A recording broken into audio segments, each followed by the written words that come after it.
The final round of 2023 brings the Integrity Ignite Series one last time to the round of 8 for the second season of the year. Martinsville Speedway, otherwise known as the Paperclip, is a well-known short track, has seen some great playoff events in recent time, and here the virtual realm, it will remain the same. The half-mile circuit in Virginia plays host to the Pro Powder and Paint 150, and qualifying's on the move with 7 minutes remaining on the timing charts. Thomas Bressie currently having the provisional pole from Timothy Johnston in second, Matthew Thunhorst in third, and Rob Ackley position number 4. Qualifying still on the way with 18 drivers taking a time so far. Justin Morton right now going to be scored an 8th of which, and with 18 drivers taking a time, 19 attempts being placed, a majority of the field has already set their quickest lap as we head to what will be the third to last race of the 2023 B season. It's a big opportunity for these drivers to keep going to the round of 8.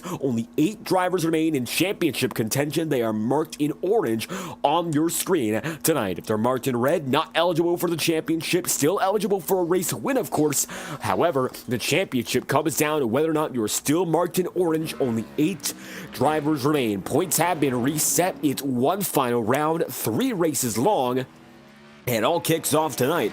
Very chaotic night. It is Martinsville, so that's a given. However, as the night progresses, we might see some calmer racing early. Guys trying to log laps because we went here for the Octane Series. It was quite the chaotic show. A lot of drivers realizing you don't want to do it that way, and hopefully with these Xfinity Series machines being very square on the front and the back, bumping is allowed. Won't be much an issue. And now as they come through this time by, it's only Jacob Fife in particular going through. Still qualifying times are being taken, and great to have you all once again. Live on FTN, it's a doubleheader night with the Schumacher Racing League going on at the same time as the Integrity Ignite Series. I'm David Kreutz, leading you through all the action, not only in qualifying, but in second practice and our race as well. SRL Cup Series going to be covered at the same time as their season finale. Not only the stakes are high here, but the stakes as high as they get over the other stream on Monday nights. FTN doubling up this time by, and with 5 minutes and 9 seconds remaining, the 36 machine drops down and in. So it looks like Jacob Fife is going to be done as we'll bring you back to the full coverage. Not much to speak of right now in terms of the track here in Martinsville. The paperclip, of course, it's a paperclip, has seen clashes of high quality racing for over 6 decades. It's a historic venue for good reason, and here in Martinsville, Virginia, the Speedway lives on. Yet again, these short tracks, with the staples of stock car racing, have been oftentimes pursued less so as opposed to intermediate track or a bigger circuit overall. However, when it comes down to grassroots, of course, the toughest racing there is, you gotta go small because the racing will tell the story in its own right. And 4 minutes and 24 seconds remain. Qualifying is going to tell the story of one Thomas Bressie, who currently finds himself the pole sitter. Now, 19 drivers have taken the time. The only guys we're waiting on right now are Don Stevenson, Chad Mikas, Jonathan Giervon, Nick Tarbuck, Cal Filarski, and Michael Stroll. Those guys are going to be running through with 4 minutes on the clock if they want to set a time, have an opportunity to do so. However, as we lose our voice there here, it looks like there's a lesser opportunity compared to just going to begin with. Now, that's the strategy that even comes in with qualifying here at this historic venue, and it looks like already drivers are, for the most part, not on the circuit. Only one driver of which is on the track in Tyler Hensley, and Hensley right now finds himself in the 11th position. Number 46 machine qualifying just outside the top 10, 17 thousandths of a second away from Gael Brooks. And tonight, unlike the usual scenario, short tracks are not often dominated by any specific type of driver because very small real estate to play with, and there's always room for error. So if you make that mistake around a half-mile track, it could be a 1/10 of a mile you mess up on. It could be less than that. If you mess up at a crucial point, really not much else you can do but hope for the best and maybe get a solid time inside the top 10, because tonight, unlike usual, those playoff drivers, those clash drivers, are not necessarily the best in the business. Now, Thomas Bressie does have the pole. However, when you look at a guy like Timothy Johnston or Jacob Fife, second and third respectively, they're both not in championship contention. And then you'll see, of course, Matthew Thunhorst, Rob Ackley, and Alan Dobbs, and they're all 3 clash machines. But then it's Blake Gordon in 7th, Brian McFerrin 8th, and Justin Morton in 9th. And those drivers, once again, not championship eligible in their own respect. Gael Brooks is 10th and qualifies as the final man inside inside the top 10, so it's an even 5-5 split. However, for the best in the business right now, a lot of guys have to do a lot of work, as BRTV and Joshua Williams are in chat, and it looks like Cody Smith getting some fan support tonight. The number 18 machine for Next Level Racing finds himself, well, it could be Cody Griffin too. Got two Codys in the field, and tonight, looking at timing and scoring, I think it's just going to be one. So Cody Griffin, as we'll correct ourselves, is qualified in 14th. Looks like Cody Smith not going to be with us here tonight, but sure to have him for next week's event, the Next Level Racing 200 kilometer, which is going to be a thriller at the Phoenix Raceway. So keep your eyes out for that one, as we're going to hope to see some action-packed, amazing shows, not only here and then to Avondale, Arizona, but eventually to our season finale at the Homestead Miami Speedway. And I'll tell you this much, I think qualifying is all but done. 1 minute and 37 seconds left, and we're still counting down. I think that's going to be it when it comes to timing and scoring. Qualifying almost entirely set, and we'll be waiting as Tyler Hensley, still the only driver on the track. Don Stevenson's going to be only other driver who chose to take laps, did not take a time. Chad Mikas, Jonathan Giervon, Nick Tarba, Cal Filarski, Michael Stroll, and anyone who's still looking to register, they are effectively right now going to be starting at the back of the field no matter what. So we're going to take the time to get our timing and scoring system loaded, not just for the racing, but for qualifying here at the paperclip. This is Martinsville, and the half-mile circuit will begin in just a few minutes' time. Second practice coming up very, very soon, and now we're going to see 150 laps of racing. Think about Martinsville. It's a half-mile circuit, so 150 laps is only equivalent to just about 75 miles, but don't let that low mile count seem quite unintimidating. As a matter of fact, it's quite the opposite. It can take a while to get through the laps. They are grueling here in Virginia, and it could be more of a challenge than you'd expect for these drivers to make it through cleanly just about every time. And how about this one? Qualifying just about set, and without further ado, this will be your starting grid for tonight's event, the first of the round of 8, and it's on here for the Martinsville Speedway. Welcome to the Pro Powder and Paint 150. Thomas Bressi finds himself on the pole position with a 19.528 at the top of the board. First place today inside of row number 1. Then from there, it's only going to be a 12,000th of a second difference going back to Timothy Johnston. And Johnston finds himself there, 19.54 for the driver, starting in second as Jacob Fife rounds out the top 3, 19.559. Fourth place going to be held by Matthew Thunholst, another Clash driver, as marked in orange, 19.573 for the driver of the number 8 machine.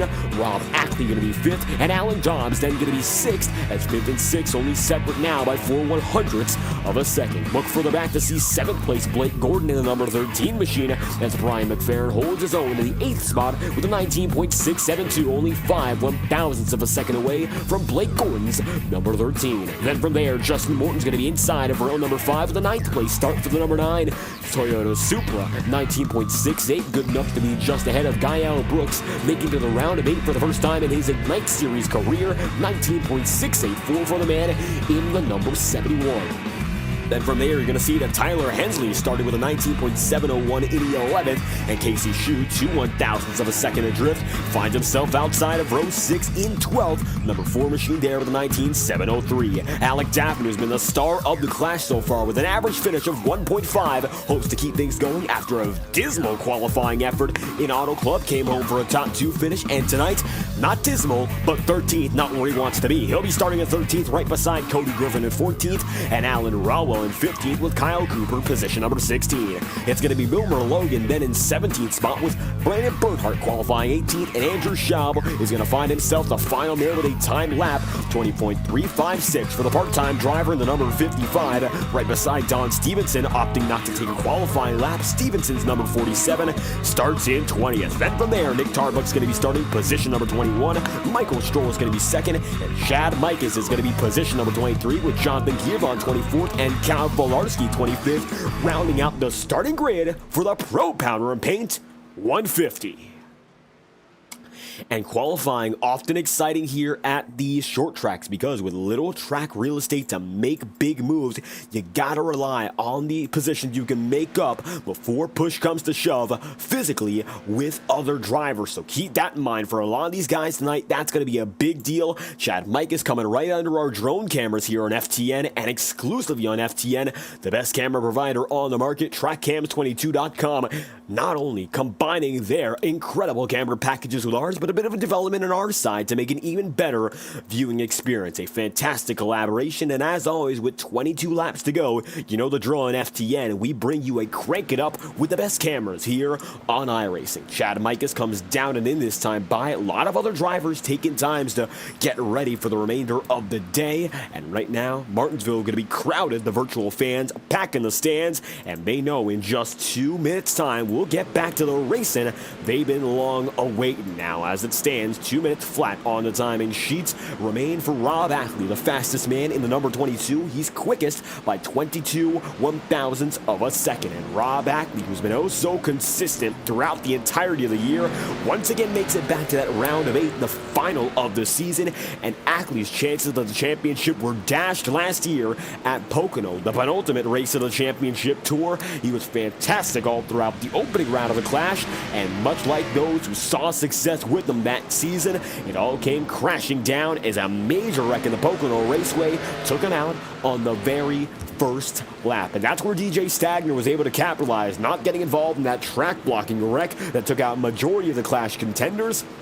And Stagner came through to win the inaugural Ignite Series championship. Now for Rob Ackley, who won the inaugural Ignite Series race this February, he knows there's a chance to come home with a championship. And the season's not done yet in terms of achieving that goal. He could keep on fighting and maybe make a chance for not only that race victory tonight in Martinsville, but keep the fight alive for a title, knowing the season-long championship is still up for grabs. And another driver chasing not only win and not only a season championship is Thomas Presti, because he's still eligible for the overall championship for 2023. As it stands, the next level racing bonus will be in the hands of the number 24 when the season concludes, and it goes to show the dominance of Thomas Presti to this point, as he's been a phenomenal driver week in, week out in that Exalta Chevrolet. That Camaro right now going to be running in third after running oh so well in qualifying and keeping the speed up from practice into our hot lap session.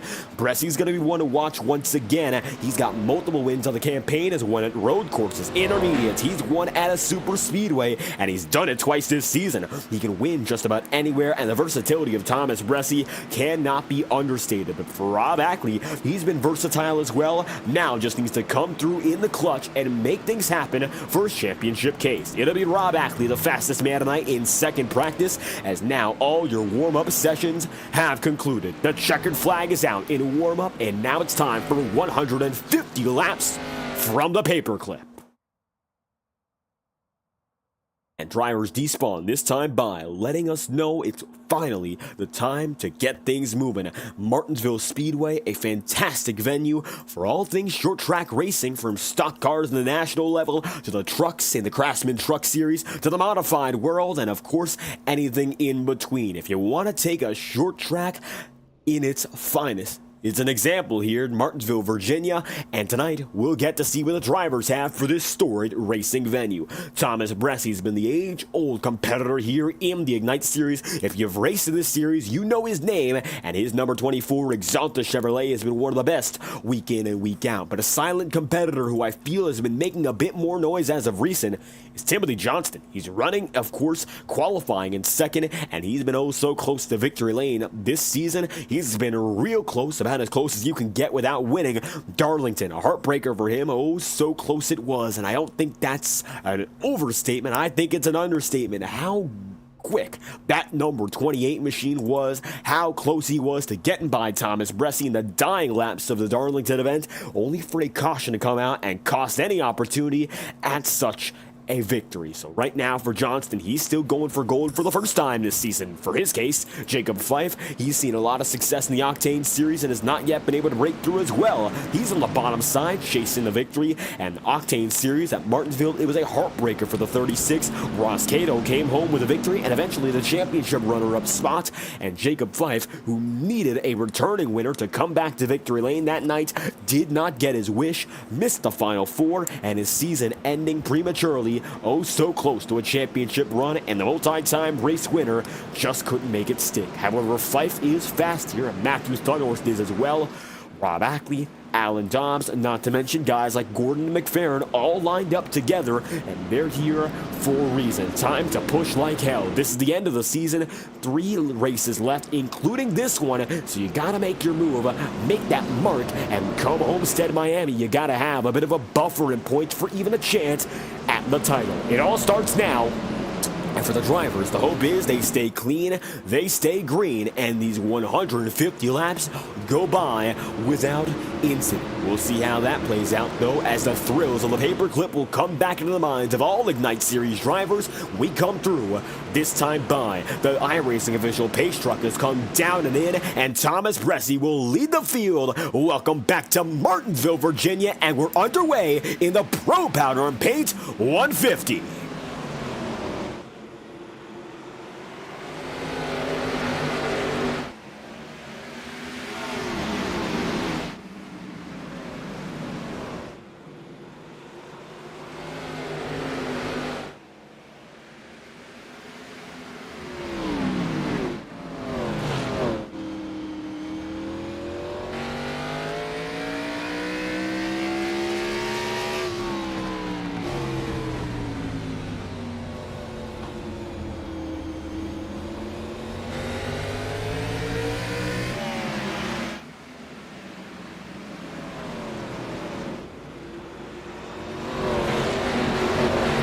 And as everything gets going here from Martinsville, largely a clean start, and for the most part, everyone's now single file. Few drivers fade to the back in particular, namely Casey Shue with a bit of front end damage, and Cal Filarski looks to drop back further. But right now, for a majority of these guys, they're able to get away from the green flag and get things going quite nicely. Opening laps now in play here for the Martinsville Speedway. Thomas Bressi leads from Timothy Johnston, and Jacob Fife runs in third with Matthew Thunhorst and Rob Ackley rounding out your top 5. They'll be side by side right now, the 13 and the 05. Blake Gordon tonight representing a brand new paint scheme. He's got the low Chevy Camaro back in action. Throwback and a tribute to Jimmy Johnson, as previously in the season, Blake Gordon running the 48, switched over to the 13 to make room for Alec Daffin Shaw Racing Crew. And right now for Blake Gordon, he's making things work nicely. And just outside of the top 5. Now, Hendrick Motorsports and Jimmy Johnson in particular, many iconic moments here at the Martinsville Speedway. Photo finish here between Jimmy Johnson and Jeff Gordon. Not to mention in Hendrick's history overall, the clutch 2020 performance for Chase Elliott, and the very first win for Hendrick Motorsports came at this track in 1984. It was a team-saving victory for the All-Star Racing Crew, and they got it done. And it looks like now we've got ourselves our first caution. Reason being, Kyle Brooks is spinning and the motor is blowing, and for the championship contender marked in orange, Kyle Brooks having trouble early, and the yellow flag will fly for the number 71. Night is over, and it might be a championship chance already coming undone. 7 laps in, Kyle Brooks facing big troubles as we take a look back once again.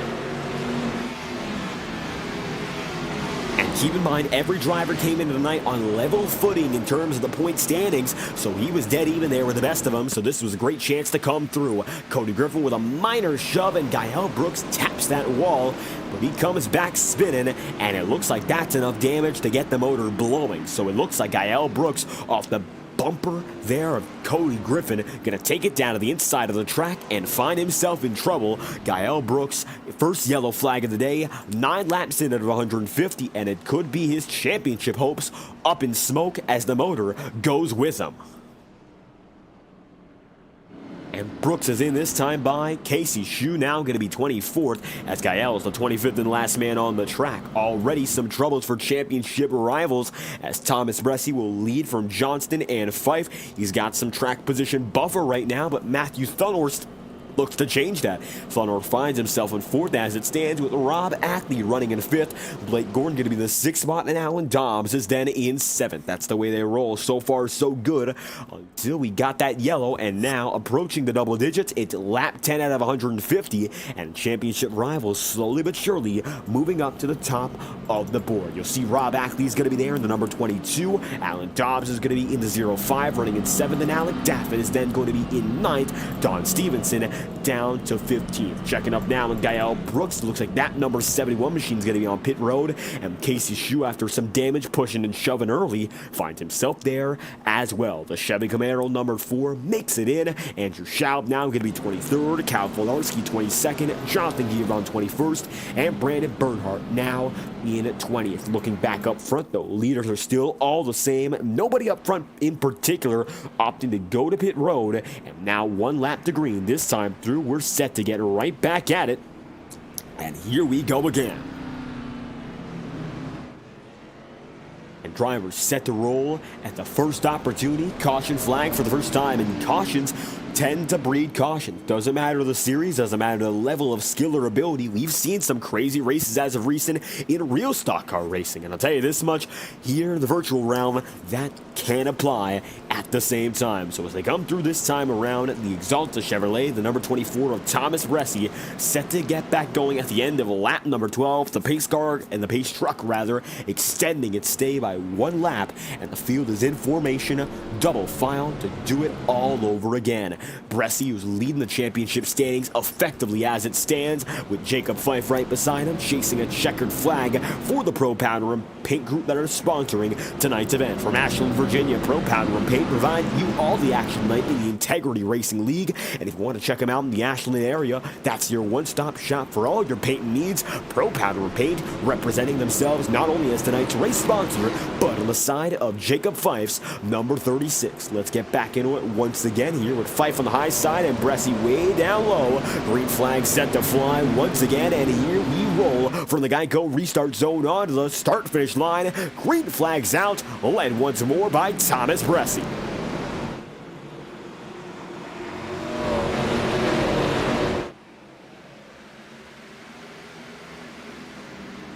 And nice jump there for Thomas Bressi to get that race lead back. 13 laps in out of 150. As always here in FTN, all tonight's racing action presented to you by Tango Paints, the official painting shop of the Fireball Talks NASCAR live team. It's going to be Johnston and Jacob Fife fighting up and down the order. And I'll tell you this much, if you want a virtual paint scheme or livery, no better place to go besides Tango Paints on Twitter, spelled Tango Paints, no spaces, no separation. It's the place to go with paint schemes you can't beat and prices you're sure to afford. Prices start at $50 per paint scheme, so check them out on Twitter today. Courtesy of Total Loan, the entire Tango Paints team will bring you your first promotional break of the night.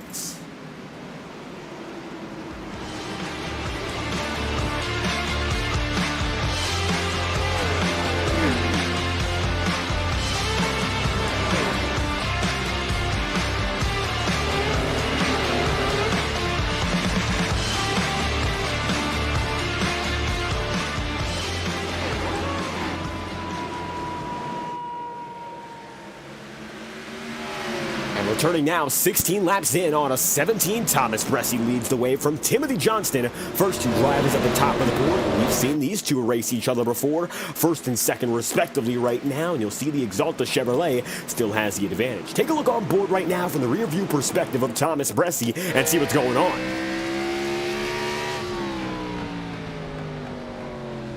While these drivers have been close to one another, the pressure not necessarily on at the start of this race, and most often that's going to build up more and more as the night goes on. Now, most recently, the NASCAR Xfinity Series with the exact same bottle of stock cars, they came down to Martinsville just a few weeks ago and had one hell of a race. Had all the chaos, had all the action, and all the attrition you could ask for, and it came down to teammates wrecking each other at the end, giving way to Justin Allgaier birthing himself back into the championship four. Now, here in the Ignite Series, championship tensions do arise from teammates.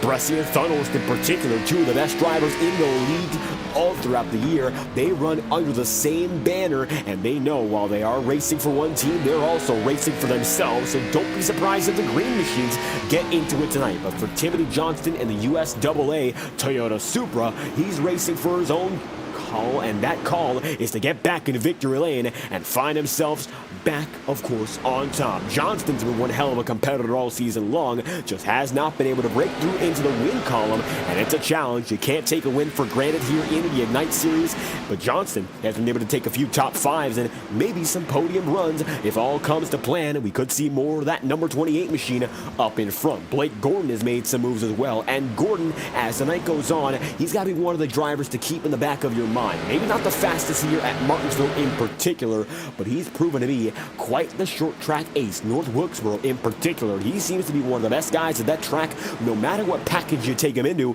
he's one of the few drivers that has only made one exhibition start in the next-gen body here in the Integrity Racing League. Came through once, and that was in the All-Star race in the middle of 2023. Was a fantastic performance for him. 100 laps of racing. He led just about 85. Did not come home with the victory, however. It was Octane Series champion Seth Noel who came home on top, barely getting through in the final 15 laps. For all things considered, Gordon is an ace at North Wilkesboro, and while Wilkes County's principles don't exactly apply here, if you're able to understand the fundamentals of short track racing, that it's always changing, even if it's not a lot of room to make changes, you've got to go with it. Adaptation. That's the word on the mind of a lot of these drivers, and if you can fluctuate your way of thinking, understand what you got to do differently lap after lap, keep that mental notebook in your mind, that's going to be the difference between winning and losing for a lot of these drivers. And for Thomas Bressie, I'm sure right now the minor adjustments he's making lap after lap are a big deal in why he's up there still fighting another lap in the lead. He's going to go by Gael Brooks and make that swift pass down low. Now Gael Brooks is 11 laps down. He's back on the track and's got a motor under her, but it does not look like much else he can do tonight as Gael continues to fade back even further. Lap machine going to get in contact with the leaders here. Brian McFerrin fades back to 14th. Alan Rawell is going to get by in the number 43 Spam machine. And it looks like a food battle right now between Kyle Cooper's number 73 and Alan Rawell's number 43. The Spam machine going to be racing with that Burger King flamed out Ford Mustang. And right now, as these two drivers make it by Gael Brooks, they keep the fight on as Brian McFerrin chases in the number 7 just behind. A multitude of manufacturers in this fight. You'll see a Ford, a Supra, and a Ford again, only to lead to Michael Stroll's Chevy Camaro. And for Michael Stroll's campaign this year, 38 machine with his AC Delco paint scheme all throughout. It's a bit of a shock that this 2023 Beat Tour didn't go as planned for Stroll. He was quick last season in a part-time effort, got a win at Michigan that really showed he was still in it, and all throughout the clash, even not as a championship competitor, Michael Stroll was one of the fastest guys all throughout. So hopes are high coming into 2023 B that he had a chance to do it once again. And while of course he has been fast and he's been able to put down some podium top 5 runs, he's not been able to really break through as much. Got a win in Atlanta, that is for sure. However, it was a first round exit, which is his first course in his career, making it for the first time to clash and eventually dropping out in the first round. I'm sure Stroll believed he had a chance to go to the round of 8, but things did not come into play as well as he'd like in that opening round. So 30 laps in, Michael Stroll, he's not settling tonight, but does have to settle for the fact the championship is not a reality. And 31 laps in, the Chevy Camaro goes wide, trying to make some momentum to the high side to bring it back down low. And Tyler Hensley right now going to be up in the 7th. We mentioned him, the final driver on the track tonight in qualifying, has moved on. And while he didn't get any extra practice laps during qualifying, he was sitting on pit road waiting for the laps and the minutes to tick down until we got to this point. Right now, early in the going, Tyler Hensley looking very good right now. That Exalta Chevrolet. It's not the green pattern, though, of Thomas Bressie's number 24. And it's a more of a camouflage look as Hensley runs right now in the 7th spot, slowly but surely making his way back up there with the best of them. You'll see Alan Dobbs, Jacob Fife, all going to be there together in the midst of a fight inside the podium. You'll see Matthew Thunders right now just beyond the back bumper of Timothy Johnston as Thomas Bressie slowly but surely wheels his way to a slight advantage. Now about 3/10 of a second down the straights, about a quarter of a second through the corners, and that gives him just enough room to be a bit more confident of what's under the hood in this Camaro crew. Now it's going to be a Camaro up in front, then you'll see a Supra as second, and the Blue Ovals round out the podium right now in third. And for all that we've seen, relatively even throughout the night. And these Xfinity machines used in frequent competition on iRacing, and I'll tell you this much, if you want to get part of the iRacing action rest of the year, it's the time to join as an iRacing member. Discounts of at least 40% off for the remainder of the year, and we're going to see some big ones coming up for Black Friday and the holiday season. It is time to hop on to iRacing. If you're an aspiring sim racer, the one-stop shop for all your online sim racing needs. iRacing's got the content, it's got the infrastructure, it's the best online sim in the market, and over 10,000 users on every second. It's the greatest place to go, no matter if you want to race stock cars, Indy cars, Formula One, rally, what have you, they've got it. And even here, when you're looking at these Xfinity machines, these are used in a ladder of competition almost akin to the real world. On Boomer Logan to see some big-time trouble. Looks like he gets it back on the way, slows down slightly, and that number 94 gets back going. Now, these drivers feeling the changes in the car. They've got force feedback wheels, got the pedals and all, and right now, it looks like for Casey Shue, the signal he's been given is to come back down to pit road as troubles continue for the number 14. Casey Shue down to pit road, this time by in the Chevy Camaro. You'll see there on your screen, and it looks like that right side damage compounded with a little bit more on the left too. Just not working out quite well for Casey. He's back down to pit road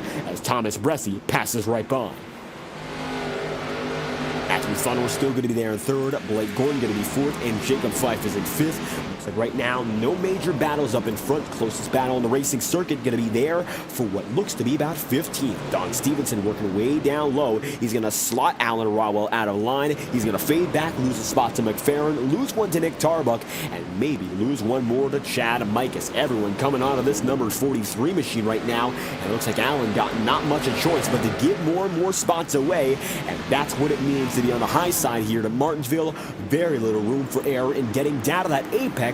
Let's ride wide and find out what's going on here in Martinsville, Virginia. You'll see it's going to be Alan Rowell leading the way in the battle for 18th, and he finds himself just ahead of Brandon Bernhardt. But you're watching the apexes of all the drivers, and in particular looking at the differences between guys like Alan Rowell and the rest of the field just ahead of him. A lot of these guys were right ahead of Rowell and trying to get all the way down to the bottom during the middle of the corner, get that middle apex, as opposed to Rowell, who's looking to get it a bit later into the going, maybe trying to get a bit more out of it when it comes to the corner, but right now not working all too well. Let's compare that to the guys up in front. Looking at Thomas Bressi right now in that number 24. He'll dive it deep, has enough going into the middle, doesn't really use the curb as many drivers do, and the reason is if you touch that curb and you really aren't paying attention to where you are in particular, you can go around and it will take nothing flat to take you from the race lead into the back of the field. And just like that, Dobbs finds some trouble and lives up to the high side here and gets things going once again. Dobbs fades back to 8th, now having some pressure from Tyler Hensley and Rob Ackley, and you'll see once Tyler Hensley's sent up to that second line, really nothing you can do but settle for what you got. Rob Ackley makes it by quickly, gets through, and 44 laps in, out of 150, Rob Ackley makes another position up, now back in the single digits for the 22. Almost a third of the way in so far, so good. Let's ride on board with Thomas Bressi, see what's going on, and find out what it's like with all the leading battles behind him. He's up there, he's got the lead. Nowhere better to be right now than first place, so ride on board with Thomas Bressi for a lap and see what's going on.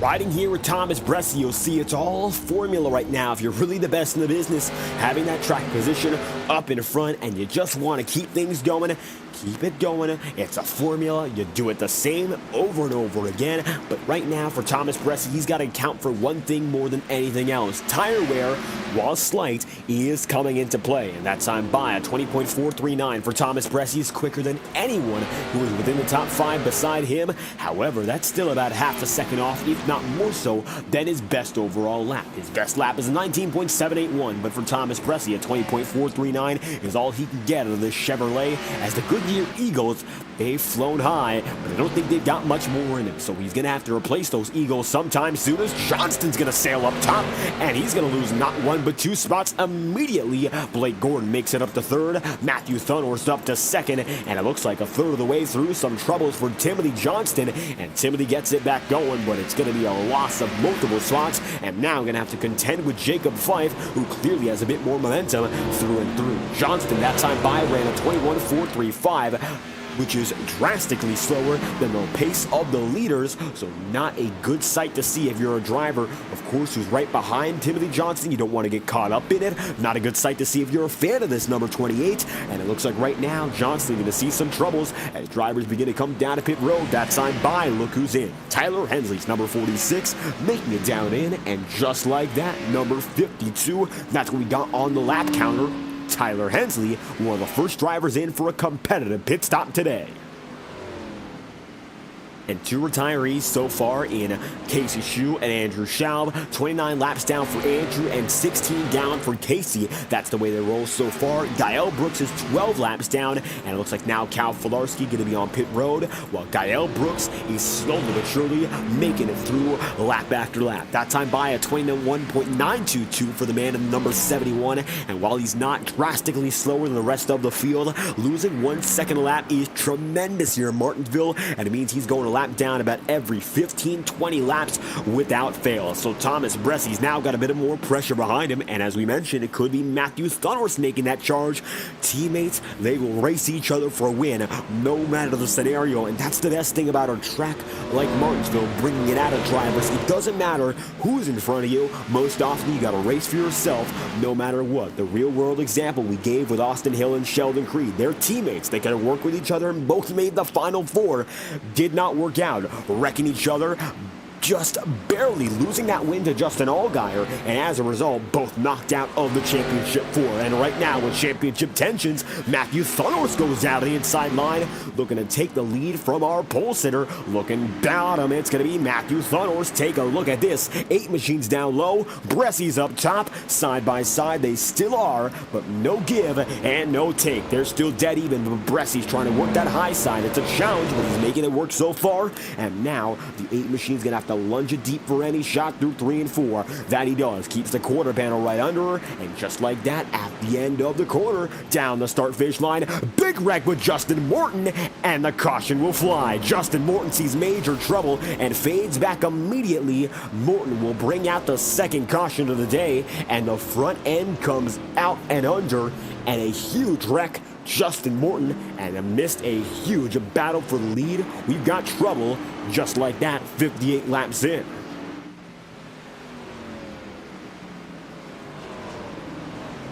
And looking at the instant replay, already off the track, Justin Morton seeing some trouble. A one-time race winner of the season, unfortunately not able to make it to the final round of the clash. It looks like for Morton trying to get it through the corner, tapped by Daffin, hooks it immediately up, and that split-second decision to get out of the tap is what's going to send him up the track and destroy chances at not only fighting for a top 10, but fighting to race at all for the remainder of the night. Night's done for Justin Morton, and just like that, we got pit road, which is busy, and Thomas Bressi going to be right there. Timothy Johnston coming through as well. The winner off pit road this time by Bressi over Blake Gordon, Matthew Thunhorst, Timothy Johnston, Alec Daffin, then Jacob Fife, Rob Ackley, Cody Griffin, Michael Stroll, Alan Dobbs, then Don Stevenson, Brian McFerrin, Nick Tarbuck, Chad Mikas, Kyle Cooper, and Brandon Bernhard, now with Alan Rawell and Jonathan Giervon coming out as well. That is 18 of your 19 drivers, 19th of which is going to be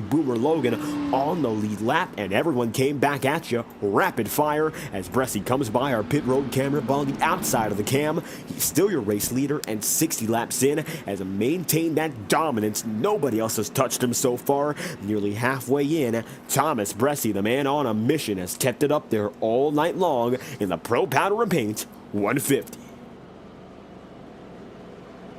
So far, Bressie's had full control this night. Not to mention, of course, he's had his competition, but it just hasn't made it through for a real shot. Matthew Thunnels was getting close, but going to get bailed out. Thomas Bressie does as a result of that caution. I mean, Justin Morton with Alec Daffin there, and Daffin finds himself in 5th. Now, we'll see what the call is regarding that incident, because it looked like it was just a normal tap down of the quarter panel. Looks like Justin Morton makes the split-second call to immediately rocket up. And that rocket up maneuver, which is immediately taking the steering wheel and jolting to the right, is going to spin him around. And with how little room there is here in Martinsville, you cannot afford for that to happen. So it's an unfortunate scenario for Justin Morton, and maybe just some iRacing netcode at play. But at the same time, looked just to be a reaction that caused that wreck, as Alec Daffin remains in the top 5. Daffin so far has been the Clash top driver. He's been the best of the best in the 2 races to begin the championship hunt, 1st and 2nd. That's how he's been so far, winning at Kentucky and then coming 2nd in Fontana. So right now, even a top 5 would be a step down from how good he's been as of recent. It just looks like tonight, maybe not having that race-winning speed, but his consistency has been unparalleled, with no other driver quite as good as he's been throughout the Clash to this point. At 62 laps in, no reason not to continue that confidence demeanor as he finds himself in the top 5 despite that incident. Rob Ackley right up top on him, and as the iRacing official pace truck sets to come down to pit road next time by, we'll go back green at the end of lap number 63. This is the Integrity Ignite Series live on FTN, the Pro Powder and Paint 150. As you're watching live right now, I'm your host for tonight's broadcast, David Kreutz, commentating and producing. A fantastic goal we just achieved, 1,300 subscribers on the channel, and we'd love to keep that number pushing. Live on FTN, your support makes the difference. And if you want to keep on supporting us on the channel, check us out by subscribing and keeping notifications on to understand and make sure of whenever we're live on FTN, you'll be right there with us. Great to get back to the action. 63 laps in out of 150. Here we go again. Bressie, Thunnels, first and second, and we'll get right back at it. Oh, so close to the halfway point. First pit cycle is through and through, and the green flag flies yet again from the paperclip.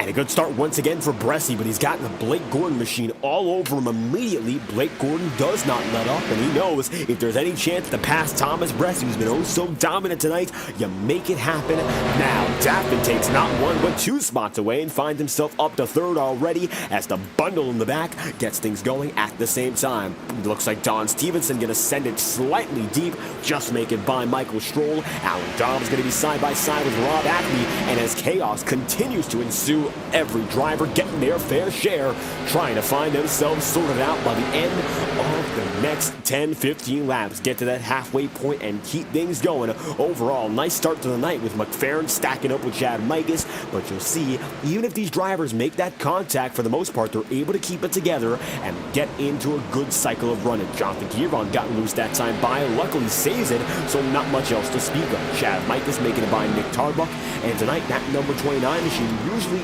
some shade of red, looks like tonight, not so much. But either way, still a throwback to Kevin Harvick with that number 29 font and that metallic look, almost a shade of his very early paint schemes with good wrench in the early 2000s, 2002 I'd say in particular. Kevin Harvick's final full-time event coming just last night, ending an era of over 21 years of Winston Cup racing. Of course, Winston Cup drivers, they've gone until this point, and now in the full-time sense, they're no longer with us. And that's something that a lot of drivers, of course, a lot of fans as well, it's hard to believe. Stock car racing continues to advance, and with drivers like Kevin Harvick, Denny Hamlin, or anyone of that era were coming up, iRacing was not a blip on the radar. Hard to believe in that same sense. iRacing is only 15 years old, and these drivers, having this platform for so little time, have made such great advancements. Not only, of course, the software's made its own advancements, but the realism aspect for the drivers, it's next level in its own right. We'll talk more about next level as the night goes on, as right now Daffin and Blake Gordon fight with each other,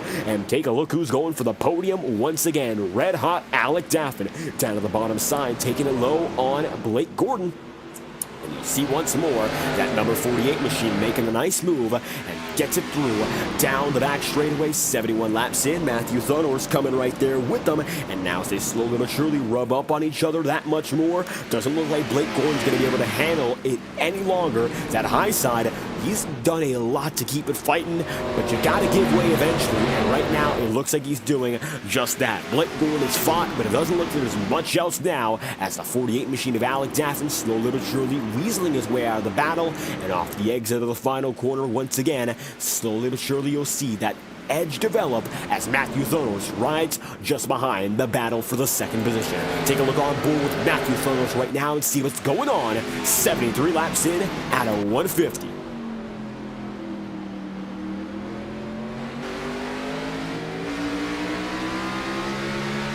And as we mentioned here, eventually it would be a push comes to shove moment. Alec Daffin makes his way by and now finds himself in the second position. Chasing down Thomas Bressie is the goal. Alec Daffin all of a sudden has been able to make big waves in the championship hunt.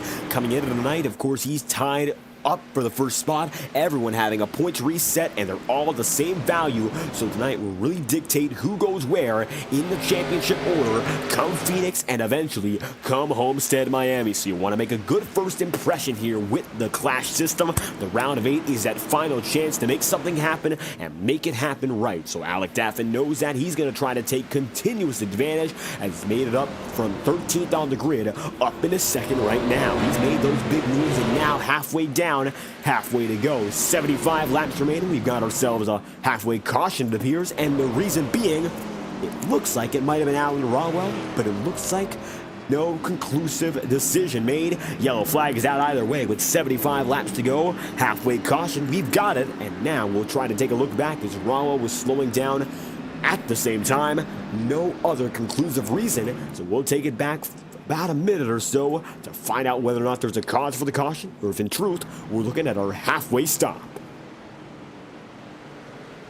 And looking around the track, you'll see no smoke throughout the entirety of the field. Then they get bunched up and slowed down, and as you'll see, nobody going to be going around no matter where they are on the circuit. Front runners, guys in the mid-pack, and those on back look to be all good, so no trouble to speak of here. Yellow flag going to fly for what is indeed our halfway caution. Even Gael Brooks getting through, and he's going to be 13 laps down, but still running. He's in 20th right now and still trying to pick up any point that is possibly capable of gaining, so why not stay on the track until all is said and done. 73 laps to go, and Alan Dobbs is right now in 17th, so not too far behind. Gael Brooks could make it by a championship competitor if all goes his way, but we'll take it back to the live feed and take a look indeed at what's going on next as we'll get back in order for another restart tonight, third of which will be coming at you very, very soon. 73 laps to go. It's Thomas Bressie, Alec Daffin, Matthew Thunors. That is your podium, with Timothy Johnston in 4th,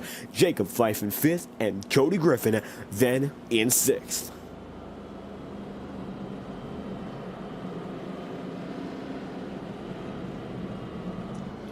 And now as they roll through once again, set to get back at it with what should be 70 laps to go, it's the field slowed down once more under caution. Now we got a little bit of time before we get back to it, so let's take a look and see if anything's going on down on pit road. Looks like Gael Brooks, the only man who's come down within the last few laps.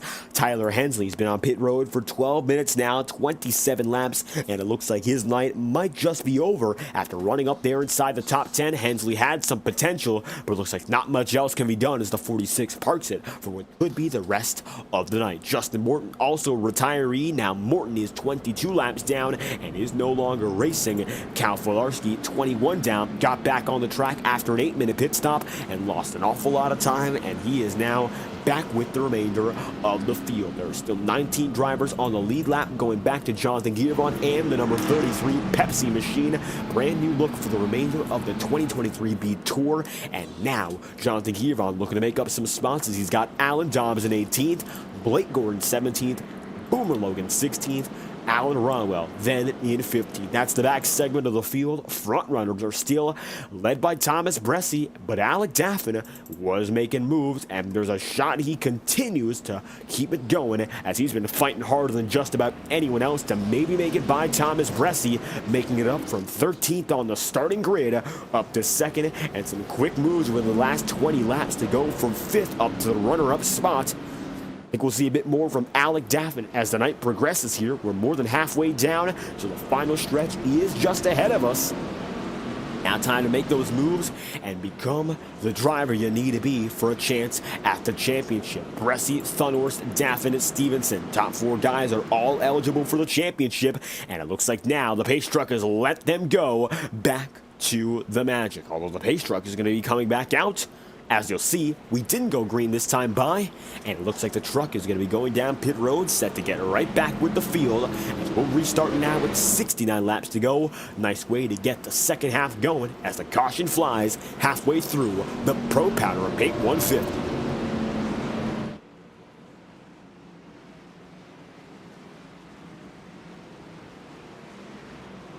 As the pace truck comes in this time by, it's time to get right back at it. Daffin is going to be right behind Thomas Bressi, Don Stevenson right there with Matthew Thunhorst. And here we go again. Green flag set to roll, back into frame. Green flag is out. Restart number 3, led by Thomas Bressi and Matthew Thunhorst.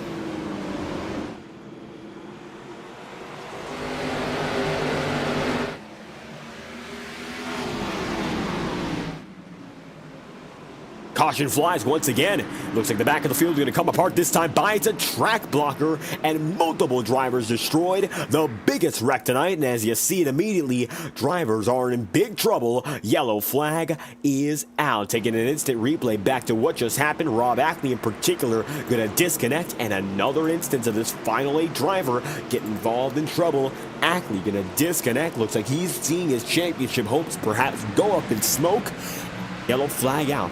Once again, with 67 laps to go. Take a look at this right now from the middle of the field on back. Ackley going to be in the mist with Kyle Cooper. McFerrin gets it once, twice tapped. Ackley gets destroyed, gets up to Tarbuck, gets Brian McFerrin once again, and the motor truly going out for Rob Ackley. Just like that, it's his night, and another instance of Rob Ackley seeing that unlucky instance, that first race of the round of 8, 2 seasons running.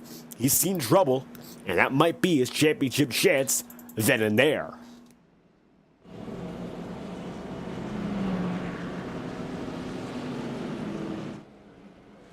And now at back-to-back yellow flags, we're going to bring you to a brief Fireball Talks non-stop promotional break. As always here in FTM, you will not miss a thing, so keep your eyes peeled as we'll bring you back with all the action before we get back to our green flag restart. 65 laps to go, and Thomas Bressi is your race leader as we'll return for the Martinsville Speedway. Racing isn't easy, but experiencing it is. iRacing puts you in the driver's seat with the industry's leading sim racing game. Drive on laser scan replicas of the greatest racing circuits from around the world. Go head-to-head against other drivers chosen by skill-based matchmaking to ensure competitive racing at every level. Compete across all your favorite series. In officially licensed cars, engineered to deliver the most accurate driving experience possible.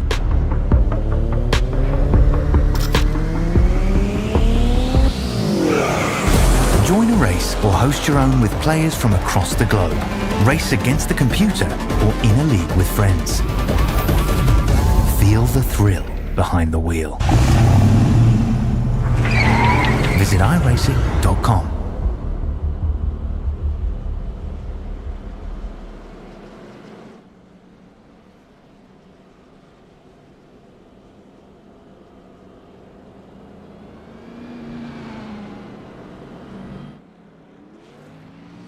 This message is brought to you by the rebrand of Throttle Graphics and Designs. This publication may not be reposted without the authorized written consent of Throttle Graphics and Designs. NASCAR Camping World Ford F-150.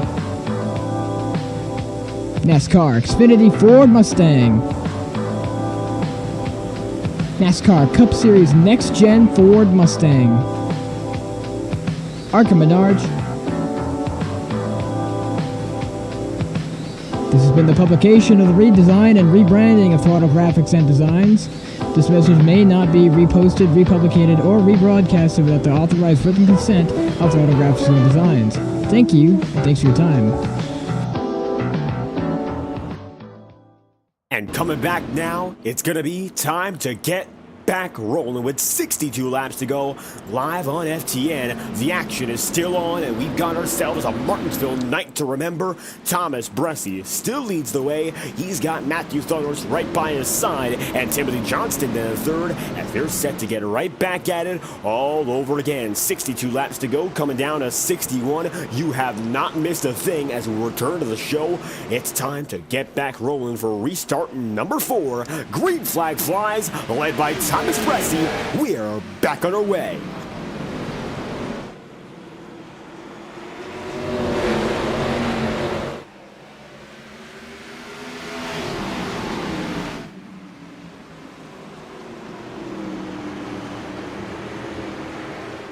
And it's going to be an easy, clean first lap for Thomas Bressi, but the high side's got some pressure, and we'll see whether or not Alec Daffin opts to pounce. Daffin sends it deep, knowing that if he keeps that low line, it could be a free spot for him, but Matthew Thunders not going to give up just yet. That 8 machine remains on the top side, fighting side by side here, as the Shaw Racing number 48 opts to stick it down low and try to make something of an ailing number 8 on that second group. The high side not often working here at Martinsville. It's a risk, but for Thunders, it might just be worth taking. He's right up there now, side by side with Daffin. Alec, who's looking for his 3rd consecutive podium of the Clash, he's going to try to get right by, and as you take a look, coming down the front straightaway, the grandstands are packed, and Daffin makes the move to get right back up into 2nd. 93 laps in tonight has been flying by, and once again, Daffin makes the move he needs to, of course, get done to keep the championship fight in the thick of the number 48's field. You'll see Timothy Johnston up top on Jacob Fife. They'll be side by side this time by 58 laps to go. And Chad Mikas up and down night for Chad, but you'll take a look at that number 25 machine and see that right now he is scored in 5th. 5th place ain't half bad at all for a driver who's been struggling for the most of the night, and we saw him battling in the outskirts of the top 15, but it looks like right now, with that front-running track position, he's been able to manage it quite nicely, and no worry right now in regards to whether or not he will need to be pushed out of the way. Timothy Johnston started well in the restart. It looks like now he's actually fading back, and the USAA machine can see some trouble as Cody Griffin drops down low, and the number 3 Chevrolet of Cody Griffin going to take it down the bottom side. And you'll see Griffin's got a shot now on that 28. Jacob Fife, in addition, also goes up high, and that's a very risky spot to be in because there's a payoff if you use that high side right and you get enough momentum to clear the driver you're right next to. Then it's about a free turn or two to just get that apex in and work the driver over, and you'll get a bit more track position. However, if you don't get clear on that one and only opportunity, you'll be stuck in what's almost like a racing purgatory. Some drivers make it last a bit longer than others, but it's very challenging to make that second groove work here in Martinsville, and if you're talking about getting off that lighter concrete, there's no chance at all. Absolutely unrealistic unless you're Ross Chastain running that high side up to the wall. There just isn't a shot, so I don't think these drivers want to even test that luck. They'll stay down low as much as they can and hopefully get that real estate whenever they need it, but that's not always easy with 53 laps to go, and Thomas Bressi, he's made it look as such. Debbie Camaro Exalta number 24. It's gone by, of course, various paint schemes over the season, mainly just one sponsor and, of course, one driver. The identity of this number 24 never in question because he's always been up in front throughout the year, and now looking to win for the first time in the Clash this season.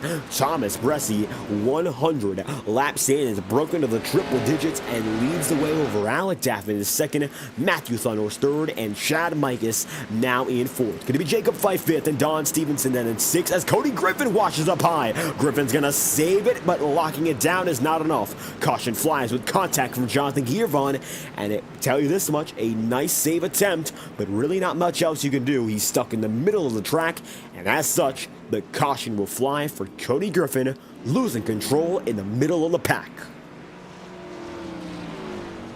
Yellow flag out for Cody Griffin's number 3. Instant replay going to show you just what happened here as Cody Griffin fades back big, and this is the reason. Looks like now it's going to be a fierce battle with Alan Dobbs that might have kicked everything off. So taking a look now as Dobbs goes down to the bottom side.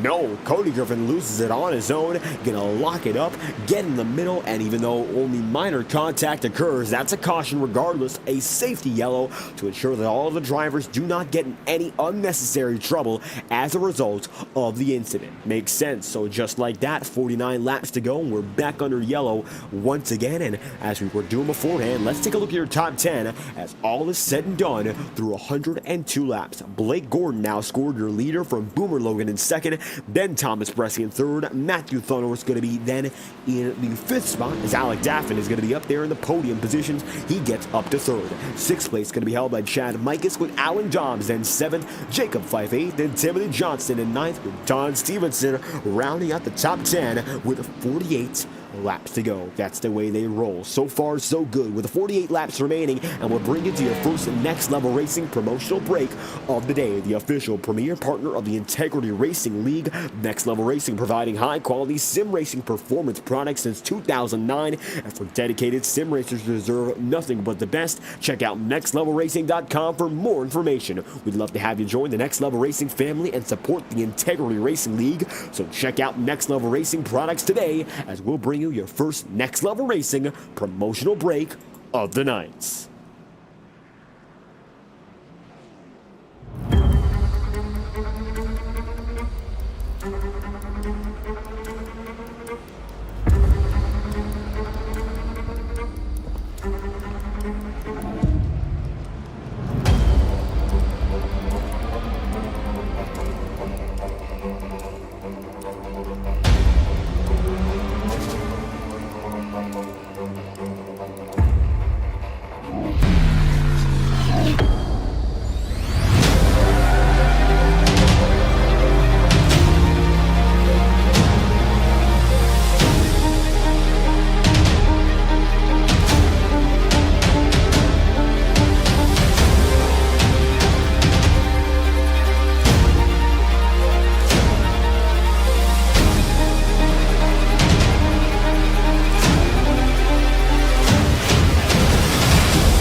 And returning now with 46 laps remaining.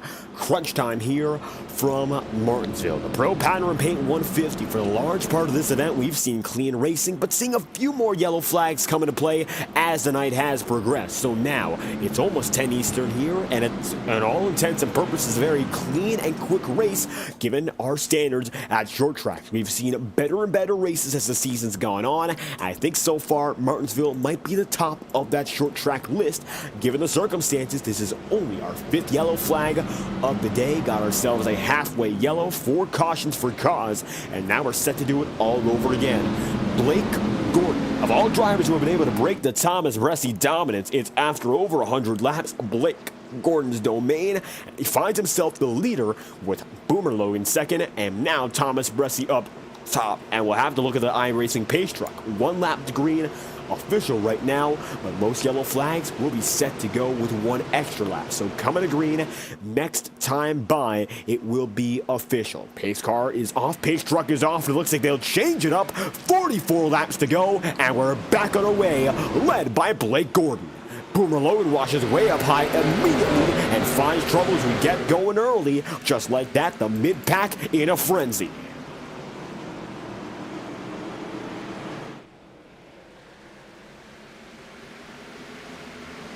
And the man who benefits the most of all of this, look at this, Alec Daffin once again playing the strategy better than anyone else and finds himself atop the board in that number 48. Alec Daffin leads the way in terms of all Clash drivers, but is only now in second as Blake Gordon, a short track ace, finds himself at the top of the pylon. Take a look at this number 13 machine, getting the shot up in front, now leading the way from Alec Daffin. Then second, Matthew Thunderworth and Thomas Bressi now fighting each other, but it's a new race up ahead as all of a sudden Blake Gordon, who is not a championship contender, gets a chance to put himself in the picture and fight for a race win. All the same, keep an eye out for Chad Mikas as well. Chad might not be fighting for a race win, but for Domination Intimidation Racing, he'll be fighting to keep it straight as they're going to go side by side. Dobbs gets collected, Timothy Johnston does too, and the caution flies. As you'll see, it's going to be a jigsaw puzzle. Looks like Dobbs finds his way out.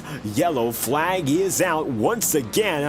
And the reason now, Chad Mikas, Alan Dobbs, Brian McFerrin, yellow out again with 40 laps remaining. And it looks like slowly but surely seeing some more chaotic driving as a few drivers getting a piece of each other. Chad Mikas getting turned around, tries to save it, doesn't go quite well. Let's watch what happened once again.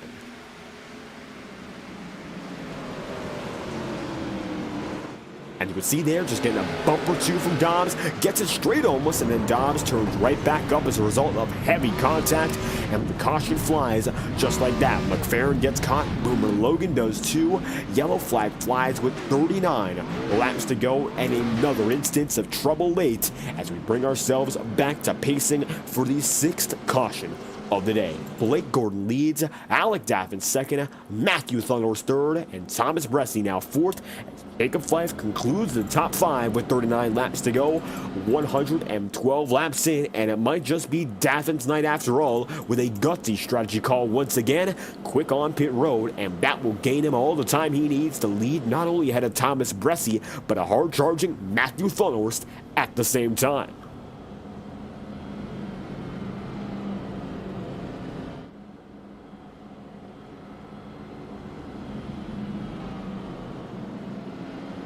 And now with a change up in front, the number 13 machine of Blake Gordon. When we're talking about the clash, there's a driver here marked in red. He might not be championship eligible, but he's certainly fighting for his own right. He wants a race win. Gordon has shown race winning capabilities all throughout 2023, but has not just yet found that opportunity to really put it up there when it matters the most. Those victories that you really need to capitalize upon as a driver, they're few and far between for most because of how competitive this league is. And while Blake Gordon has shown the ability to lead laps, he just needs to find that checkered flag at the end of the night. And now with 38 laps to go, it might just be the nearest opportunity he's had to get to the end that he's seen in all of his races here in the Integrity Racing League. I mean, North Wilkesboro was close, and then it came down to a beating and banging battle. Anthony DeBarro was the man who was able to get it done then and there.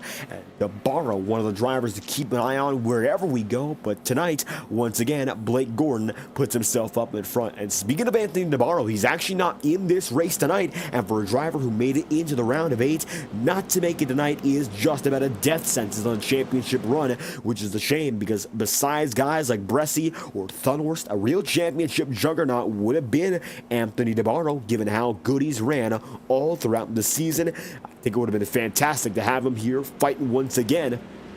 However, now, as they come through with 36 laps to go, we'll restart with 35, and we'll find out who's got the best stuff left through the final 2 turns. Restart going to get back on the way for the 6th instance, and Gordon's number 13 is on the bottom. The 48 Shaw Racing machine of Alec Daffin is way up high, and they'll get back at it with the pace truck, leading them down and in. Pit road, the pace truck will go, and the field will fly down the front stretch once again and get back into motion. Next time by, extended caution by 1 extra lap. Alan Rawell, new retiree, retiring. He's now 1 lap down, and well, Gael Brooks as well, 20th. It looks like he's going to get up to 18th. He's going to be 21 laps down as it stands. Attrition taking its toll. 16 drivers of the 25 who entered left on the lead lap, and slowly but surely the field size is dwindling down, and in the final laps that phenomenon will not stop. Now time to find out who will have the best car for the final 35 laps. Blake Gordon, who leads the way, might just be the man to test a theory, as Alec Daffin's up on the high side, and Gordon's now gonna have to make a rocket jump, and there he does. Green flag flies yet again, back on the way from the paperclip.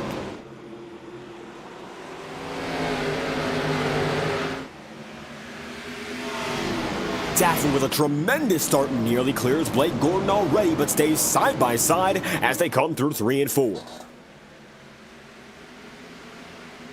And you'll see how close Alec Daffin is to making something happen through the corners. He's got a lot more momentum on the higher side, but now begins to beat and bang with Blake Gordon, which he cannot afford because Matthew Thunders is down on the bottom side, and that's a big points race to keep an eye on here. Thunderhorse might not have the positions right now, but when it comes down to being low, it's better to be on the bottom than any place else. Alec Daffin just barely able to slot right in and gets that picture-perfect spot, takes it immediately, and now we're going to see some troubles here with Brandon Bernhardt, Kyle Cooper, Nick Tarbuck. They'll all stay straight. Close to some trouble. Luckily, not much else comes of it. And now, 13 machine of Blake Gordon leads the way with 32 left on to 31. And the final laps might see this number 13 machine ride into the sunset, with the championship driver see another caution as Jonathan Gearvon goes around this time by. Yellow flag out once again, and an interruption once more in what has been a long green flag night. It looks like some trouble's coming in, and another short stint brings us back to pacing. Looking back in the remainder of the field here, Jonathan Gearvon, one of the many drivers in the midst of battles of his own, and it looks like that number 33 machine, if looking right now, looks like it might have been some contact. If not, yes, it was oh so close, but that's not going to be much when it comes to actuality. Alan Dobbs is not going to make any contact there. Jonathan Gearvon eventually gets sent by Dobbs and gets driven right up high. Saves it nicely, but it looks like just not much else he can do. Caution flies either way. Yellow flag is out with 30 laps to go, and Blake Gordon leads them through 29 now. As it comes down to it, 29 to go, and we'll bring you your second Next Level Racing promotional break of the night. Once again, Next Level Racing for high quality sim racing performance products for dedicated sim racers who deserve nothing but the best. Since 2009, Next Level Racing's had you covered, and now the number 13 machine of Blake Gordon fighting for the race win. Next Level Racing, the official Integrity Racing League partner, bringing you your 2023 championship prize for the year in its entirety, a $2,000 sim rig courtesy of Next Level Racing. So check out nextlevelracing.com for more information, as we'll bring you back after our second NLR promotional break of the night.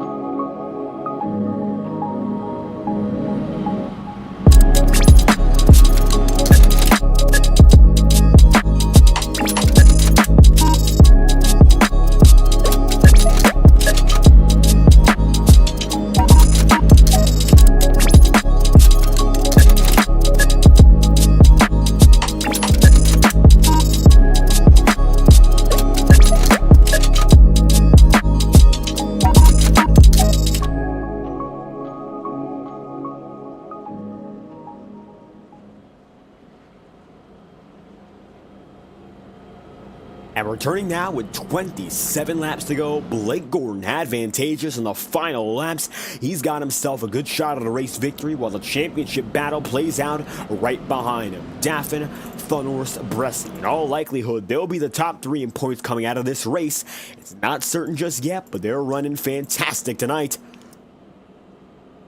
And it's good enough to suggest, if all goes well, they'll be the top juggernauts going into the final races of the season. After tonight, we've got ourselves a race at Phoenix, and then our season finale, which comes through at the Homestead Miami Speedway, and then we'll be packing for Daytona in February to get 2024 on the roll. So right now for Daffin, he's been red hot, winning at Kentucky, second at Auto Club, and coming into tonight, he has not finished outside the podium. All of the clash goes to show he could be the man with all that momentum that's necessary when it counts. And right now with Blake Gordon up ahead, he's got to make a decision quick.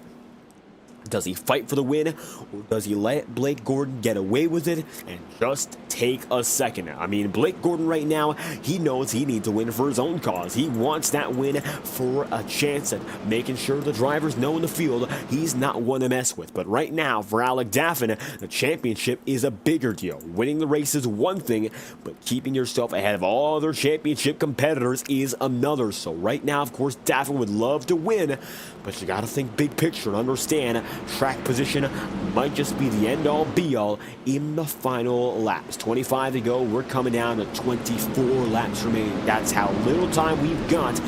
Gotta make those calls, gotta make those big decisions, and right now, with such little time on the table, if you can't make them proper, it'll come back to haunt you, not just tonight, but for the remainder of the 2023 season. Here we go again, the Ignite Series coming down to the paperclip here, the first race of the round of 8, and we'll get back at it for restart number 7. Daffin gets on a roll, Blake Gordon right there with them, back on our way with 24 laps remaining.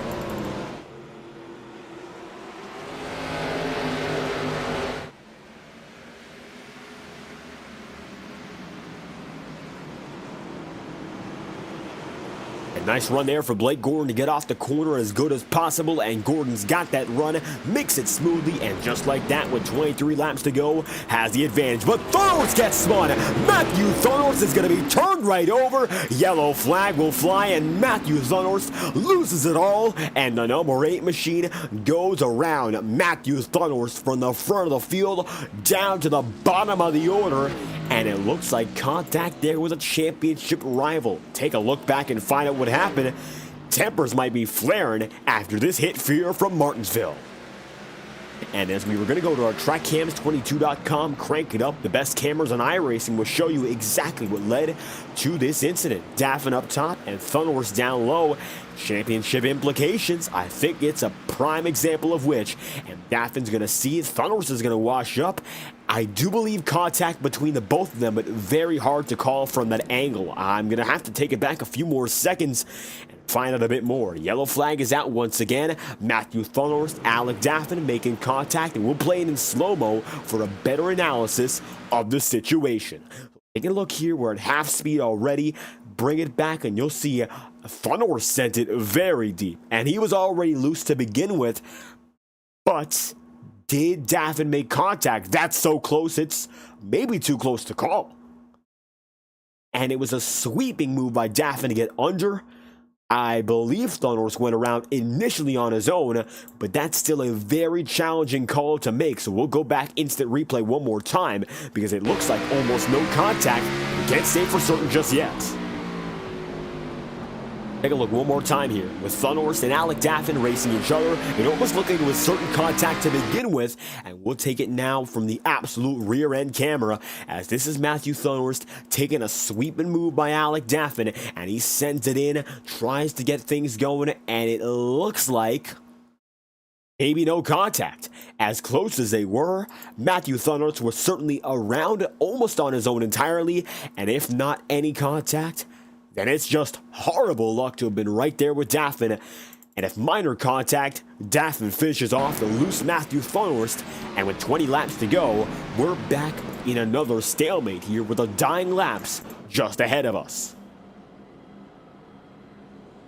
And a tricky call to make here with 132 laps in the books. It's Blake Gordon leading, Alec Daffin second, and Thomas Bresci then in third. With such a small lap count ahead of us, we'll get our final ads out of the way for tonight's event. Next Level Racing, your final promotional break, comes here now in tandem with our Tango Paints promotional break of the night, the final of which now, Tango Paints, the official setup shop. Of course, they are not, but they do set us up with paint schemes and liveries. You hear a lot about setup shops, but you don't hear all too much about graphic design. And if you need paint schemes and liveries that are above the average by a wide margin, the best in the business, as a matter of fact, Tango Paints on Twitter, the place to go for all of your paint scheme needs on iRacing. And Next Level Racing since 2009 has had you covered for all of your sim racing hardware needs. We'll join them together and give you your final ad break of the night and bring you back when we go green for this restart.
And the green flag will fly with 17 laps to go, back on the way here from the paperclip. And in the dying moments of this one, we'll bring you your Crank It Up here and now. In lieu of a 22 to go block, we'll bring in one more as we get things revved up for the final time of the night in Martinsville. Let's crank it up, courtesy of our friends at TrackCams22.com.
With 10 laps remaining, Blake Gordon has the advantage, and Alec Daffin has held off as well as he possibly can. Matthew Thornworth's out the picture now. He'll have to claw back big time to get in the top 10, but Thomas Bresci is not done fighting. 10 laps to go. Blake Gordon running away, but the championship battle's right behind him, and this is where all the focus will be in the dying laps. 142 laps in, down to the single digits, and this could be the make-or-break moment for Daffin, who's been red hot as of recent, but the ever-streaky number 48 needs these numbers to keep on coming. And I think for Daffin right now, he knows it's a big championship season for him as a driver. Chasing the Saturday Night Truck Series Championship, the finale will be this Saturday, so keep that in mind. But in addition, he's also got to fight for what he's got up in the front of the field in the Ignite Series. And right now, with 8 laps remaining, he's up there in front of Bresci. And with all these laps flying by, it's less an opportunity to make it back up there for Bresci or anyone else, as Cody Griffin running a very good race right now, finding himself in the 4th spot. Cody Griffin there, Timothy Johnston in 5th. It's going to be Fife in 6th, and Johnston going to be there in 5th. They're all fighting for those final spots they can get, as Nick Tarbuck's moved up to 7th after a largely tough battle throughout the night to get inside the top 10. Tarbuck finds himself there in 7th. And how about this modified number 25 of Chad Mikas, holding on quite well despite all the immense damage. Could be a top 10 lockdown for the 25 crew, and despite their troubles, it's still a solid night to come home with. After all that you see, a lot of that card already off of the panels. You'll see the front bumper entirely gone, so shredded and all. Chad Mikas not done yet, and Blake Gordon on the midst of his own historic path. He's been a short track ace every time we come out to one of these small circuits, but has not yet once found the opportunity to truly break away. With the championship tensions behind him, and he's not worried about all that, he's had a chance to sort of go for his own intentions and pursue the race win, because for him, that's what matters the most. And a championship spoiler winning tonight will keep the round of 8 always exciting. And now Daffin's gonna have to fight that much harder come Phoenix and Homestead, Miami. 3 laps to go, this time by for Blake Gordon, who's got the advantage up ahead. Alec Daffin's got 2nd right now, and Thomas Bresci, who had the most laps led on the day, still holds his own in 3rd. Daffin and Bresci, the guys to watch for the championship come next week, and Blake Gordon's been the guy to watch all night long, slowly but surely making his way up. And now the number 13 machine looking to pay pay homage to an ever-competitive, ever-successful driver in Jimmy Johnson, and the first time we've seen this Lowe's number 13, it looks like in one lap's time, it's due to come home to victory lane. A final lap in the Pro Powder and Paint 150, and Blake Gordon's got the edge with only half a mile to spare. The advantage right now for the 13 machine, it is all he'll need. Daffin's got no reason to send it deep, and as they come through 3 and 4, the half mile, the paperclip in Virginia will come through for the number 13, and Blake Gordon will get it done. Winner in Martinsville, and to open up the round of 8, a playoff spoiler gets it done. It's Gordon winning with Alec Daffin in second, and second for Daffin is an awful lot because that's his third consecutive podium ahead of championship rival Thomas Bressie, and already the number 13 set to burn down the house.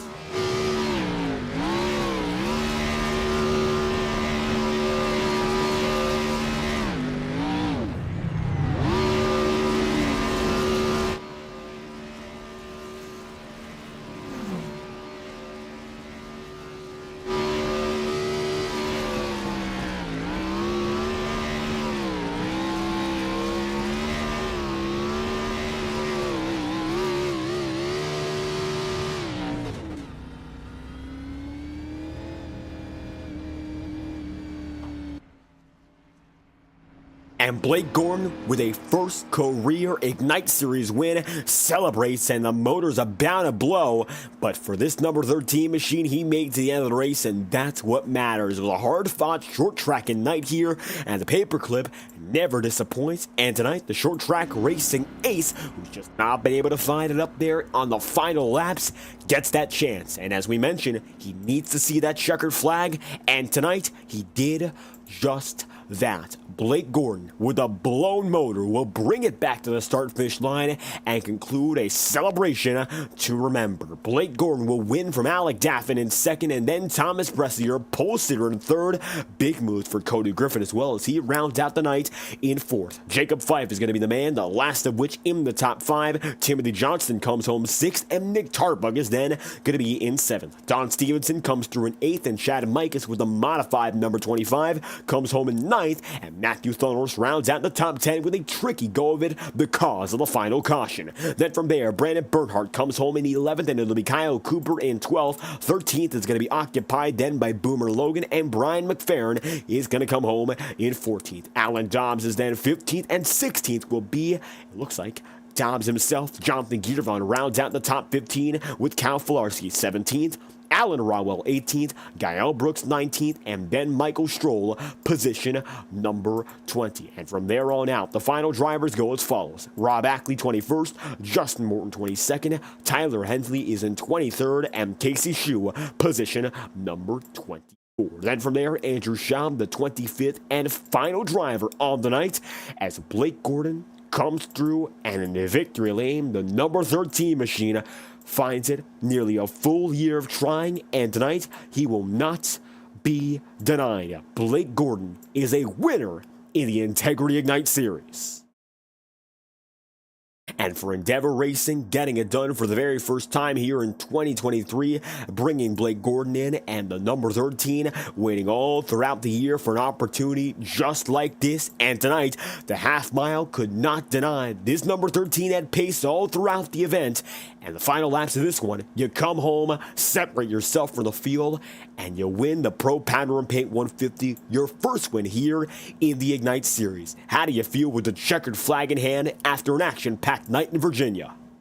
Dude, it feels great, man. I love this racetrack so much, and to come here and be able to get the win is just awesome. A lot of great racing up front tonight with Daffin, Dunhorse, Bressie, all those guys. Wasn't easy. Had a couple of really good battles there, especially with Daffin, man. That was some really good stuff. And then at the end there, just had to flip the strategy a little bit. Figured if I could pit and then just keep the tires nice and chill, and all the guys that didn't pit would have to pit, and I could just leapfrog him. And sure enough, that's what happened, and that made the difference tonight. So just freaking pumped, dude. This is awesome. We've seen a lot of speed out of this crew in short tracks all throughout the night, and it looks like track position really holds you all throughout. I mean, 72 laps on the tires, so nearly halfway. Almost every other driver makes a call to come down to pit road at least once after, and you held out and you held on. Nobody else quite able to make that happen, so how was it understanding the tire situation and playing it to your advantage? So this has happened so many times before in another league, man. This other guy, man, it just seems like whoever was leading, if they didn't pit and the other guy did, they would just get the tire advantage and win. So I've had a lot of experience with making sure you're the first guy to pit on a short track just for the position. And sure enough, tonight it made the difference. And yeah, man, I don't think it would have happened otherwise. Those guys were fast and it was really hard to pass without resorting to the bumper. But luckily, everything tonight was super clean, up in the top 10, top 5 at least. And man, freaking pumped and excited about this. Wish it counted for something. Missed the round of 8 last week, but it's just still so cool to get a win in this series. It's so hard. And as you said, you can't take a win here for granted. And with the championship tensions, I know a lot of focus for a lot of these guys taking away in that round of 8 battle, but I know a win's a real big deal for this crew. So the 2 final races here for 2023, then you set up for 24. And there's a lot on the line next year, a lot of other opportunities. So how do you feel this win's going to impact the way you look at it as your full approach might have shifted? Really, I mean, I just know who the competition is going to be, right? You come in every week, and it's guys like Bressie, Thunhorst, DeBarro. They're all up here, leading, and I just haven't been quite to their level on the intermediates and road courses. I can hang with them on short tracks, and if everything goes right, get a win here and there. But I just know over the offseason, I'm going to have to put some time in, figure out how to be better at the big tracks, and yeah, maybe we'll bring something to them next year. And hoping to keep the pace, of course, not only for the final 2 races, but 2024 as well. Breaking through for a first career win. Blake Gordon gets it done here in Martinsville. Anything else you'd like to add to wrap off the night? Just appreciate what you do with the broadcast, and shout out to Michael Stroll for the awesome new paint scheme. And hey, maybe that was what made the difference tonight. So maybe I'll talk to you again next week. We'll see. I like Phoenix too, and should be a good time. And a new look for the 13 crew comes home in victory lane on its first try. Blake Gordon will win the Pro Powder and Paints 150. Thank you for your time. No problem, man. Have a good night. And with Blake Gordon on the move, the number 13 machine wraps off a successful night, and the championship drivers were going at it all throughout. 3rd consecutive podium, and once again, top 2 finish. Alec Daffin, you did what you had to do to hold off for your championship rivals. Things got dicey at the end, but looks like all was well for the 48 machine that comes home tonight in the 2nd position. How do you feel wrapping up another successful night from the paperclip?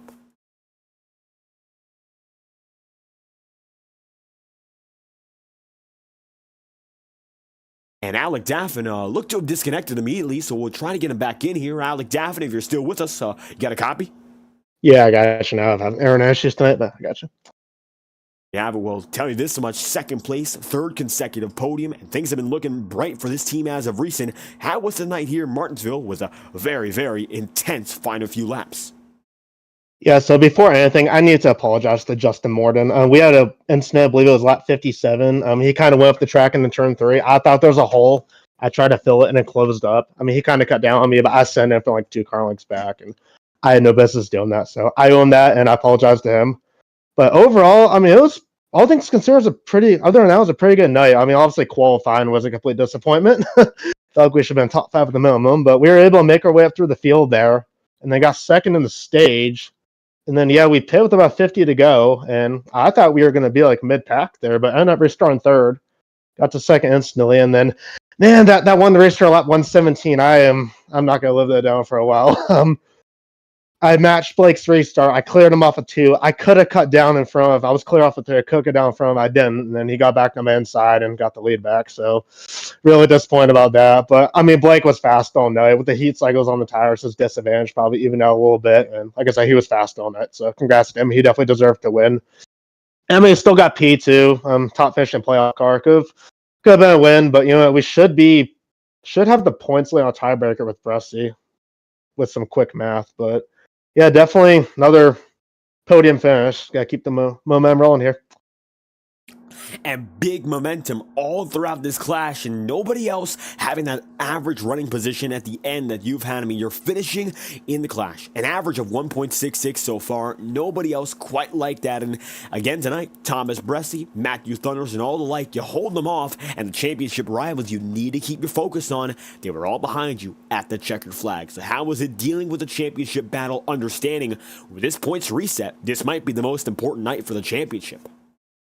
Yeah, tonight. I'm like, I know it's gonna be fast. I figure if all went well, it's definitely gonna be a big contender for the win. Obviously, knowing Martinsville, like things can go bad in a hurry, and thankfully that didn't really happen for me tonight, so I got lucky. But yeah, I mean, it's definitely good battling those guys. On the long run, I think Bresci was definitely the best car. He pulled me about almost a second when I was running second for a while there behind him, and then on the last round, I was able to pull away from him though. He hounded me for a little while, but then I don't know if he burned off his tires or what happened, or fuel load in our cars was different or what. But yeah, I mean, yeah, he was definitely tough, like he always is. But we were able to get in front of him there and stay. But yeah, there's that one restart. Thunderhorse got in front of me and cleared me, and then he ended up. I saw him going to turn one, and I was like, he definitely overcooked the corner. And then he spun right in front of me and spun up the track. And I guess he's running his brake pads too low or hit the brakes too hard or whatever. And can't say I've never done that at this place before, especially in these cars. But yeah, I mean, yeah, Thunderhorse was definitely really competitive up until then. I guess he's still unofficial in 10th, which I'm sure not what he wants, but could have been worse. But yeah, it's definitely a tough battle in those guys, and I'm sure I'll be that way all the way to the end of the season. And the battle is on for the championship. Round of 8 is on its way. The final round of the year. And I'll tell you this much, it's going to be intense come Phoenix next week. What's it going to take to keep the momentum in Avondale, knowing there's only 2 races left in an action-packed Integrity Ignite Series season? Yeah, I think it's definitely going to be similar this week. Kind of, well, I guess Phoenix is technically a short track, but it drives like one. And you kind of got like the, I wouldn't say wreckfest nature, but things can definitely get a little messy and close racing and all that. But Phoenix can have long runs though at the same time, because I remember the first race we ran here in the series 2 years ago, we went like 110 laps green or so. And the second race we had a long run too, albeit it was a smaller field. But oh yeah, I mean Phoenix can kind of go either way, but Phoenix is a good track for me. I ran some B fixed races last week and did pretty well in those. So yeah, definitely for some practice. So that was nice. So yeah, I mean I think if I can just take my experience and practice, quote practice I've already gone in, I think it'll definitely be competitive again. But like I said, I mean it's definitely gonna have to stay out of trouble just like this week. But yeah, on outright speed though, if all goes well, I think we can at least be a contender for a top 5 next week. With such a big amount of momentum, keeping things going, Alec Daffin sets the tone once again with a second place finish here in Martinsville. Anything else you'd like to add after tonight's race? Yeah, just as usual, I'm going to thank you for the broadcast. Thanks for all the admins, Integrity for putting on the league. Thanks to Shaw Racing Products, Team Chevy, Twitch viewers at Alec Daffin 48. And yeah, I think that's it. There we have it. Alec Daffin comes home runner-up here in the Pro Powder and Paint 150, extending a run of 3 straight podium finishes. Thank you for your time. Thank you, David. Now with Alec Daffin on the move, only one more man on your podium tonight, and Thomas Bresci. It was a given your pole sitter would have speed. He led the most laps on the day and comes through with a podium finish all throughout the night. Up in front, Thomas Bresci, a 3rd place finish here from Martinsville. How are you feeling? Not too bad. Yeah, happy with the podium. Wish I hadn't given the win away, but it is what it is. Still good points tonight, and fortunately didn't have too much trouble. I know some of the other Clash guys had some issues, so just this is the round that's tricky because nobody goes in with any bonus points or anything. So was glad I was able to get a little bit of an advantage. Now I think I'll probably be like a dozen or so ahead of maybe Matt. I'm not sure. I think it might be Matt still, but I'll take it. So not a bad night. Ran pretty well. Just didn't quite have enough there at the end. Just the car changed a lot back in traffic. Just got really, really tight, and I just didn't quite have enough to get back through past Alec and up to Blake. I thought maybe we could get Blake, but I think all the quick cautions and the heat cycles probably helped him out a little bit. So congrats to him. He drove a good race. He was quick too. So and just played the right strategy. So not a bad night though. And strategy calls seal the deal for all the guys up in front, and for you and Alec Daffin running up there in the heat of the championship battle. You guys were on relatively the same strategy, just came down to those cautions as you mentioned. Compared to all the long green flags we had in the first half of this one, it was a bit less so in the second, and that's a bit of a big challenge for guys to adapt to. How was it for you in terms of making those changes to keep on succeeding with the final laps in mind? Yeah, it just depended it was hard to tell too, because I mean, we would have points where we felt like you thought it might go green for a bit, and then there were other times where it looked like it might just be a couple lap sprint and then there'd be another quick yellow. So how hard did you want to push the tires and things like that? So it was hard to judge that. In some sense, I guess it was kind of luck of the draw in that regard, but yeah, just you had to try to think a little bit big picture. I know like some guys were shifting, other guys weren't. I wasn't personally, and just try to kind of manage your inputs and things like that. So, I don't know. It's hard. It's tricky, and it depends on where you are in the race, how many heat cycles and things like that. Like again, like I was saying before, when I got back kind of in traffic, if you can even call like third or fourth really traffic, but I was super tight. I had to throw a lot of rear brake at it, and it still really wasn't enough to kind of help it out. So, yeah, I don't know. It's, I don't know. Just, it's tricky just trying to kind of balance what you have there and try to think big picture as much as possible. And the balance at Martinsville, always a tough one to get just right, but still a podium finish. And moving on with Phoenix, surely a firm chance of the title with 2 races left. The season not done yet, and the points keep on tallying up from here on out. So with a good start here, foundation laid, what's going to take to succeed at Phoenix and eventually have a shot at the title? Just, try to have another run like tonight. Qualify well, lead a bunch of laps, get some good halfway points, finish well. Like I said, there's no bonus points for this round going in. Otherwise, I'd be quite a bit more comfortable than I am right now. So, yeah, I just try to be consistent, no mistakes. I mean, again, like I've really been kind of paying attention to Matt a lot, obviously over the course of the year, and I knew he's probably the one I've been paying the most attention to in the Clash. And I thought maybe we were going to kind of break even because it looked like he was going to beat me by a spot or two, and then he went off into one and wheel hopped it in there. And I was, just trying to minimize the mistakes like that as best as possible, which it's hard because, when you're sitting right there behind the leader, you want to go get the win. But, yeah, just try to not make mistakes and keep it clean and see if we can do it 2 more weeks. Hoping to keep things clean, there's only 2 more races to execute, and Thomas Bressi keeps the championship fight more than alive with a 3rd place finish here in the Pro Powder and Paint 150. Any final thoughts to wrap off the night here at the Paperclip? Just shout out to the JT Motorsports guys. Cody had a great run tonight. Had a few little early hiccups and bounced back, so good job on him. And unfortunate luck for Tyler, Casey, and Justin. They all had kind of got junked. So I guess that's kind of been the tale of our year. A couple of us have really good nights, and the rest of us just polar opposite. So, but shout out to them for plugging away and keeping their heads down all year. Admins for doing what they're doing. Just all the partners and sponsors that we have here in the league, and of course you for doing the broadcasts, and hopefully everybody that was watching enjoyed the show. Another thriller here in the Ignite Series, Thomas Bressi up in the top 3 yet again to round out the podium here from Martinsville. Thank you for your time.